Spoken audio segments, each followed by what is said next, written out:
Mag-ingat sa mga online scam ngayon. Huwag magpapagoyo. Ikaw! Oo, ikaw nga! Oo, ikaw nga naka-yellow! Sino pa ba kausap ko dito? Ikaw lang naman. Wala ka dyan. Hello, sir!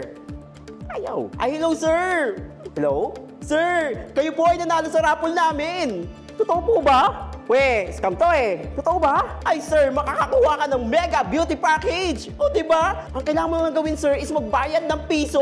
O, diba? Sa piso mo popogi ka? Ano, sige po, paano po ba yan? Para maklaim ang premyo nyo, kailangan mo lang ibigay ang mga sumusunod na detalye. Ay, go! Una, sir, pakibigay po ang inyong buong pangalan para ma-validate ng aming system kung ikaw po ba talaga ang nanalo. Totoy, Batong Bakal.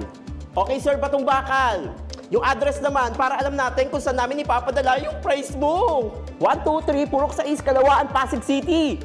Okay. Next naman, sir, is yung ginamit mong credit card sa pag-purchase. Credit card? Ha? Oo, sir. Yung credit card, hindi mo tanda. Sige, sabi nito. Sir naman, ulyanin mo naman. Pangit na nga. Ano pa? Sige, sige. Ano ba kailangan mo sa credit card? Di ba po nabili po kayo sa shop? Tandaan niyo yun? Where is the credit card ko? Ay, ito! Opo, ginamit niyo po yung credit card niyo.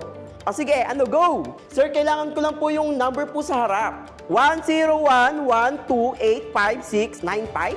Yan! Sir, malapit na. Sir, yung date naman. Dalian mo. Yung date, 0825. Tama ba? Sir, last na po. Ito na po, pogi ka na.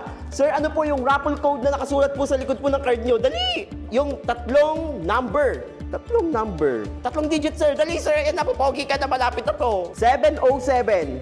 Okay na po? Okay, Mr. Batong Bakal. Hintayin nyo na lang po ang inyong Mega Beauty Package na inyong napalalunan sa halagang piso. O, di ba sa piso mo? Pupogi ka na? Maraming salamat po, sir. Bye! Ulo, salamat po! Ay, pupogi na ako nito. Salamat po! Sabi niyo po, ano to? Sabi niyo piso? Scammer kayo! Ano ko pupogi nito? Babala sa mga consumer, huwag magpapagoyo. Ang pinaghirapan kita mo, dapat protektado sa merkado!